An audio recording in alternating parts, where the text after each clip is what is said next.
tes baisers, tes grands yeux langoureux en sorcelle, ton doux chant émouvant nous appelle. Alors, effectivement, vous avez le jardin extraordinaire de Charles Trenet, mais vous avez aussi la voix de Georgette Plana, Rikita, pour vous accueillir tous les trois. Marie-Mame Joglou, Isabelle Chalençon et Philippe Collignon. On va visiter un jardin, je l'ai dit, merveilleux, mais on va surtout s'intéresser à une plante qui fleurit, qui va fleurir jusqu'aux premières gelées. Donc profitez-en. Et on rend hommage au dahlia aujourd'hui. Exactement, il fait beau, donc il n'a pas encore été atteint par le gel. On commence à le rentrer lorsque les feuilles vont commencer légèrement à roussir. Et aujourd'hui, il est encore en pleine floraison dans nos jardins. Et c'est le moment de choisir sa fleur pour l'année prochaine.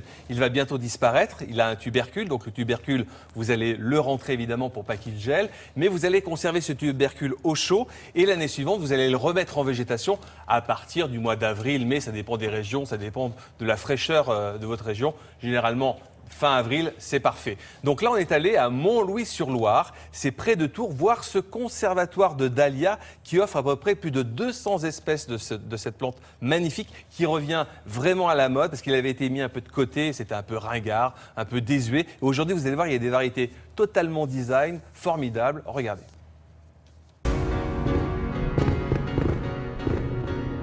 Originaire des hauts plateaux du Mexique, le dahlia colonise depuis des décennies nos jardins. Il s'adapte à la fois à un environnement classique, mais aussi très design. Direction Montlouis-sur-Loire pour découvrir la collection.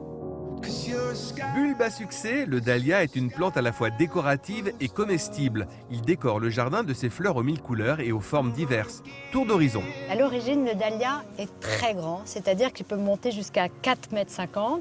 Celui-ci monte jusqu'à 2,50 m.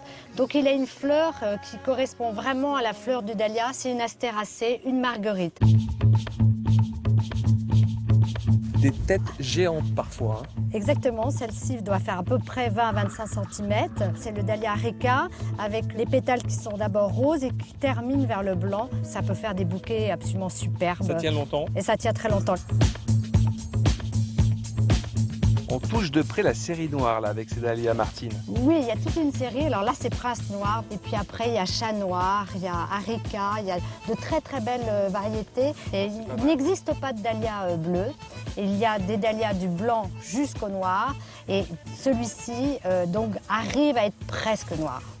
Idéal que ce soit en massif pour les grandes variétés, en bordure pour les moyennes ou en pot pour les naines, le dahlia prospère tant au potager qu'en vase. Martine, sur le même pied, on peut avoir plusieurs visages. Exactement. Alors celui-ci, c'est Néo, c'est un décoratif. À l'origine, il était rouge ou jaune et on a travaillé sur cette fleur. Et normalement, elle doit être donc striée, mais elle revient à l'état naturel, donc jaune ou rouge. Ce qui est bien, c'est d'avoir plusieurs fleurs sur le même pied. Exactement, exactement. Ça, c'est une variété assez récente. Récente, c'est le château de la Bordésière. Donc il a une couleur particulière, il est chamoisé. Il a la tige noire. Vous retrouvez une feuille très verte, un peu claire en fait, par rapport à la tige qui est noire. Alors j'aime beaucoup celui-ci, Martine. Oui, ça je sais que c'est vos préférés. Alors celui-ci, il a une particularité, c'est une série Mystic Ladies. Et en fait, il a le feuillage complètement noir, une fleur très simple, style marguerite, astéracée, comme les géants, et son petit cœur de la couleur de la fleur.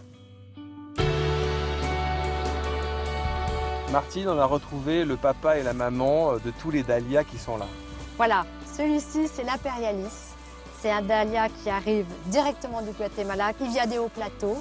Et on attend sa floraison. Il y a un mâle, une femelle, dont le tubercule est une plante potagère, puisque le tubercule est utilisé comme la pomme de terre.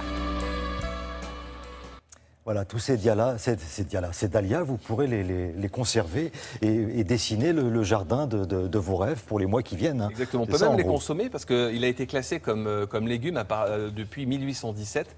Donc voilà, les Mexicains mangent les tubercules de dahlia. On a essayé de le faire en France, mais on trouvait que le goût était un peu âcre.